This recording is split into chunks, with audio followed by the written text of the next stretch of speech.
Ang ganda ng graphics, ang laki. Ito yung isang kinuha ko. Ito yung mga pinapanood ko dati nung high school, Led Zeppelin.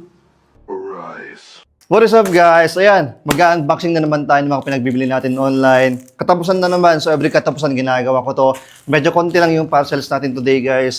16 parcels that is worth 8,000. Medyo naglaylo ako bumili ngayon recently kasi nga, itong shop natin under renovation, kailangan natin ng pondo. Bago tayo mag-start pala, ano ba ang mga dapat tignan or kailangan i-check bago tayo bumili sa mga online sellers?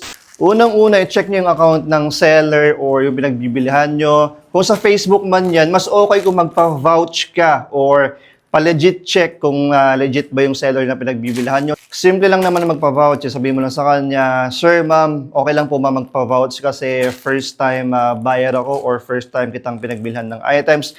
So, ang gagawin dyan, magpo-post yan sa kanyang wall. Ayan, magpapa-vouch siya. Kung legit seller ba siya. So, ayan, check nyo lang yung wall niya, sa post niya kung nagpa-vouch na siya. Tingnan nyo kung legit seller siya. So, ayan guys, sa number 1, huwag nyo kalimutan magpa-vouch. Paano naman kung sa ibang platforms, gaya ng Instagram, Carousel, mga ganon. Sa Carousel, okay dyan. Kasi makikita nyo yung mga reviews ng mga bumibili sa kanya, kung okay ba yung ratings niya. So, okay yan, magbenta sa Carousel. Sa Instagram naman, medyo mahirap magpa-vouch ng seller dyan na ano na lang siguro, sabihin mo lang, Sir, pwede bang pa-vouch sa Facebook mo? Pwede ba kitang i-add para makita ko kung legit seller ka? Ganun na lang gawin nyo. Minsan kasi marami pa rin talagang scammer dyan sa Instagram. So, mag-ingat-ingat lang. Mas okay pa rin kapag kilala mo talaga yung mga sellers or online sellers na pinagbibilhan mo. Yeah, boy. And sana nakatulong yung mga konting tips na sinabi ko para makaiwas may scam online. Nga pala, marami pang selling platforms gaya ng TikTok, maraming nagbebenta dyan. Shopee, marami rin nagbebenta dyan ng live. And Facebook Marketplace. So, ugaliin, magpa-vouch. Dahil na sinabi ko, sabihin mo na lang sa kanya, Sir, pwede ba kitang i-add sa Facebook? Magpapa-vouch lang ako, legit seller ka ba? Simple lang naman gawin yan kung talagang gustong magbenta ng online seller or kung gusto ko makabenta, gagawin ko yan para lang mabentahan kita. Wow! Ako marami pa rin nagpapa-vote sa akin kung legit seller ba ako. Walang problema guys, nagpo-post ako agad sa aking personal account. Yung personal account ko is Akong Yarsha Tambawan. So, minsan kasi nagpo-post ako sa Facebook So, kung mayroong nagpapa-vote sa akin, walang problema, nagpo-post ako agad. Maraming ang kukunat na online seller, guys, na ayaw mag-vouch or tinatamad mag-post ng vouch kung legit seller ba sila. Guys, huwag naman ganun. Siyempre, para magkatiwala yung mga bumibili sa'yo, mag-post ka lang. Simple lang naman yan Post mo lang kung pa-vouch, please. Kung legit seller ba ako para sa aking bagong buyer or sa aking bagong kaibigan. Simple lang naman Yung mga ibang online sellers kasi porque matagal na sila nag-online selling, ang kukunat, promise. Meron pa yung style nila na ito, parang magpo-post sila ng permanent vouch. Tapos tignan mo, 2 years ago, 3 years ago, di ba? Hindi naman sa wala akong against sa mga may ganyang style online sellers. Pero ang point ko lang, ano lang naman yung simpleng mag-post ka ng vouch. Diba? Minsan kasi yung mga ibang matatagal ng online sellers, ang kukunat talaga. Peace. Dami ko naman sinasabi. Mag-start na tayo. Bago tayo mag-start, please, huwag niyo pong kalimutan mag-like and subscribe, guys. So, ang gagawin natin, i-unbox natin to. I-shoutout natin yung mga online sellers gaya ko. Ginagawa ko to, guys, ever since ilang taon ko nang ginagawa to kasi dito ako nanggaling sa pag-online selling. Hanggang ngayon, so supportan pa rin natin yung mga gaya nating online sellers. So ito nga pala guys, ito pwede nyo itong screenshot sa mga pinagbilhan ko online para pwede nyo gawing vouch kung legit seller ba kayo kasi sasabihin ko dito or isa-shoutout ko yung mga pangalan ng mga online sellers. Pwede ito, screenshot mo na lang kung may nag-ask ng vouch sa'yo, pwede mong isend to. Ito, pinagbilhan ako no yung solo thrifting. Ayan, pwede nyo gawin yan guys. Tip ko lang sa mga online sellers. Wow! Gina tayo, first natin kay Nico Umali from Marinduque. Tingnan natin kung ano to. Meron siyang sticker, Kalye Pantalan. Shoutout sa shop mo, idol, First item natin, alak. Ayan, bumibili ako ng mga Ginebra shirt, guys, Pero mas okay kung yung mga calendar girls. Ayan, yung jean, bilog. Ang daming ganito dito sa ating bansa, pero wala siyang tag. Marami rin mga bumibili nito guys. Pero again, yung sabi ko, mas okay pag yung mga calendar girls. Yeah. Thank you. First item natin, alak. Hindi na ako nag-aalak guys Sa mga hindi nakakaalam, kasi meron akong sakit eh, may psoriasis ako. So bawal na sa akin yan. Ilang taon na akong walang bisyo, pero dati ang lakas ko mag-inom Nung college ako, basta ang lakas ko mag-inom dati. Next natin, Alfrey Surio from Bulacan.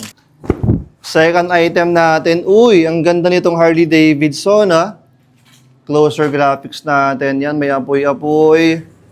Anong size nito? Size large. Modern lang to pero solid. Ang ganda ng graphics niya. Shish.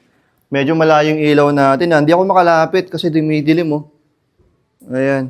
Mali yung setup natin Pero again, ang ganda nito Harley Davidson natin. Bentahan nyo ako guys ng mga Harley Davidson, mga t-shirt, mga long sleeves, pwede. Yan, pangatlong item natin, shoutout kay RC Vel from Benguet, La Trinidad. Uy, meron tayong anime tee. Ang ganda. Trigun. Ito yung mga pinapanood ko dati nung high school Ayan. Vintage or Y2K. Yun yung graphics niya. Hindi ako makalapit Nakita nyo ba? Solid.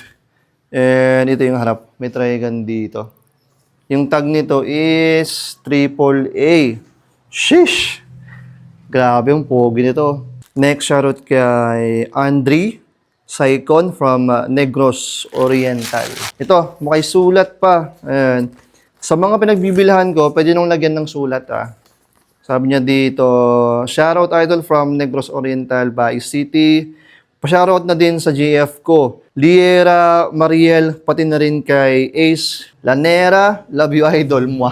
Ayan, ito yung item na bilhin natin sa kanya. Long sleeves na Harley Davidson. Ito yung graphics niya sa front. And ang ganda ng likod. Ayan. Next, shoutout kay Jomar Amon from Naga City, Camarines Sur. May sulat na naman. Please do like and follow Peace Apparel on Facebook. Thank you, boss. Ayan, Peace Apparel. Shoutout sa inyo. Ito yung kinuha natin sa kanya. Meron tayong jersey ng Ducks. Mighty Ducks. Ay, hindi. Anaheim Ducks. Wala nang Mighty Ducks Ayan. Ganda. Ayan, bumibili ako ng mga jersey, guys. Ayan. Anaheim Ducks. May mga konting himulmul lang sa may neckline, pero okay lang. Pogi pa rin. Ayan. Next, shoutout kay Joseph Kim Blanca from Albay, Legazpi City. May isa, dalawa, tatlo. Unahin natin dito sa cap. Meron tayong vintage na racing cap. Ayan, hindi nakikita Brickyard na 1997. May Tide sa gilid. Cotton lang, pero ayan. Pangit yung lighting natin Dapat nakapaganto ako. Wait nga, ayusin ko lang. Naayos na ba? Tingnan mo nga. Ayan, medyo okay na. May i-flex natin na mas malapit. Yun yung first item natin sa kanya. Puro racing tee ata itong kinuha sa kanya. Wait nga. Nakabaliktad pa yung isa.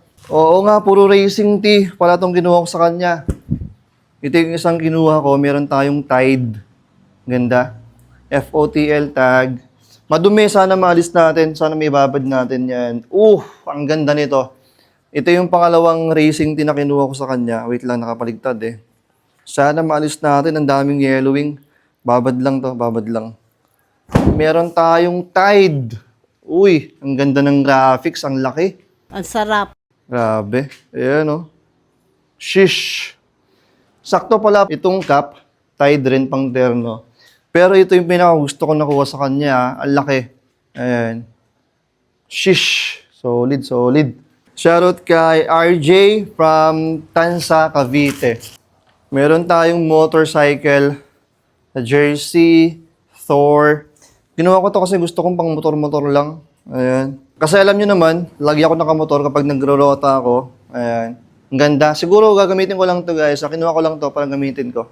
Next kay Heart Asentista from Davao City, Davao del Sur. Ganda ng pangalan Heart.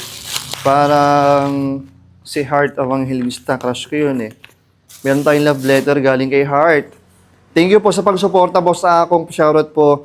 Kent Jimenez and Heart Asentista from Davao. Siguro jowa niyo yun. Shoutout sa inyo mag-jowa. Meron tayong dalawang kinuwang sa kanya jersey. Unahin natin dito kay Kagiwa.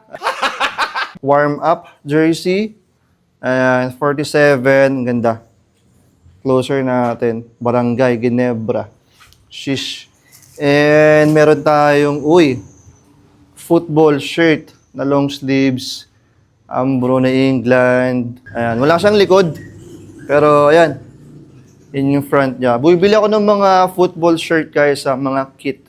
Mga jersey. Basta lahat ng klase ng jersey.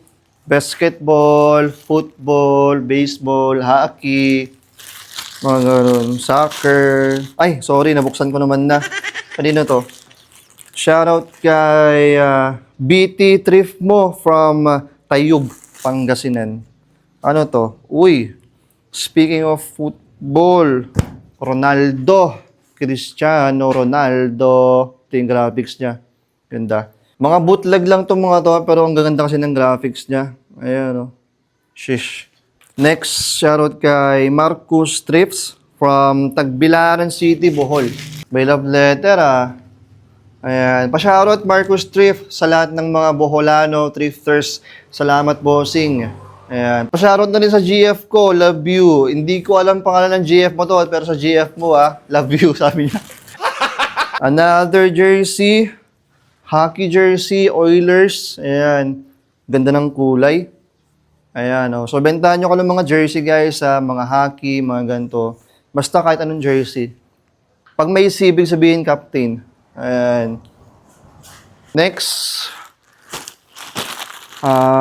Kay Charles Gasang from Zamboanga del Sur. Meron tayong dalawang items. Mga jeans. May eco. May details yung puwet nito. Hindi ko alam kung nakikita nyo. Ayan. May echo dito na straight cut. And South Pole. Ayan. Mga Y2K. May mga design sa may puwetan. Ayan. Thank you. Next kay Raymond Ramos from Bawang, La Union.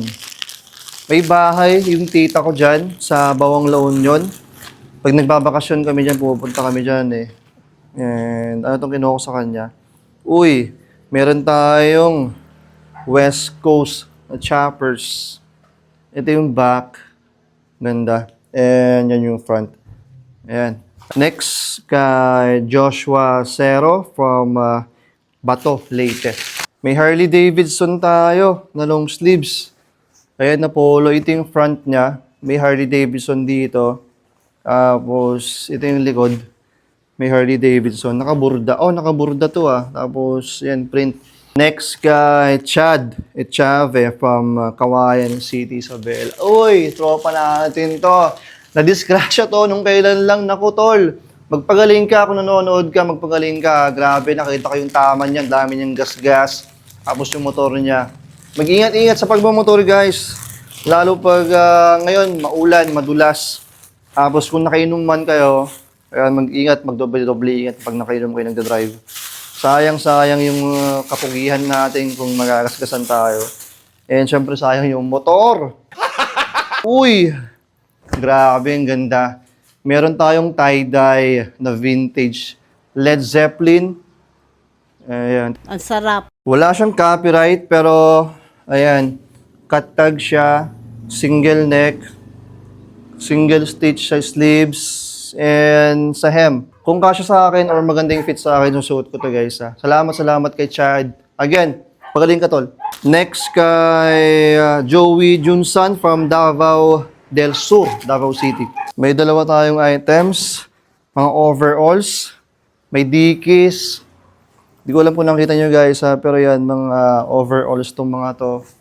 Ayan, nag-iipon ako ng mga overalls And itong isa, Alpha Industries na nasa overalls din. Ayan. Last 2 boxes. Wait lang, kunin ko lang yung gunting. Unahin natin dito kay Kate Lunde from Balanga. Nakarami na akong bili kay Kate, pero ito lang yung unang unboxing ko ng mga pinapadala niya. Kasi pag bumibili ako sa kanya, binebenta ko agad.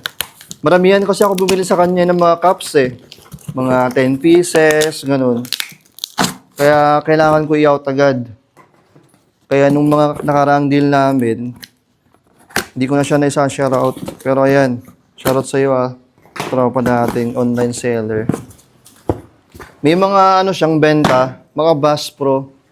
Tapos may mga ano rin, Carhartt. Ito, meron tayong 3 Bass Pro sa kanya. Ayan, thank you. Naspak natin.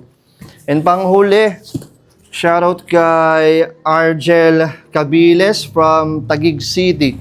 Cup rin ata to. Maganda magpa-ship sa LBC ng mga cups guys kasi yan, binabox nila. Tapos medyo mura lang. Ano tong binili sa kanya? Uy! Ang ganda naman nito. Meron tayong racing cap. NASCAR na racing cap. Good wrench service sabi niya. Tapos yung details niya hanggang brim. Pag ganun, no? Snap. Ayan. Last na to. Maraming salamat po sa mga nagpasa sa akin ng mga items. Kung nanonood kayo, yung mga online seller na pinagbilhan ko, please, huwag niyo pong kalimutan mag-like and subscribe guys. Sakto pala yung cap sa fit natin. Black and red, naka-black and red tayong Avenge. Ayan pala, bumibili ako ng mga Avenge 7-fold. Basta XL guys, kasi sinusuot ko. Paboritong banda ko to since high school. Ayan. So please, again, bentahan nyo kung meron kayong pangbenta. And yung kaya ko pang i-resell. Siyempre, alam nyo naman, reseller lang din ako. Ayan, bago tayo mag-end ng vlog, please i-check nyo po yung aking Instagram store. Ito, kasi nag-upload ako kanina ng mga polo. Kung mahilig kayo sa polo, sa mga iglesia, gaya ko. Ayan. Please, bumili kayo guys. Ayan. Yung mga iba dito ginagamit ko. So, napagsawahan ko na kayo, binebenta ko na. Magkita-kita na naman tayo sa next vlog na gagawin ko. Peace and I'm out. Lagi yung tatandaan, may pera sa basura.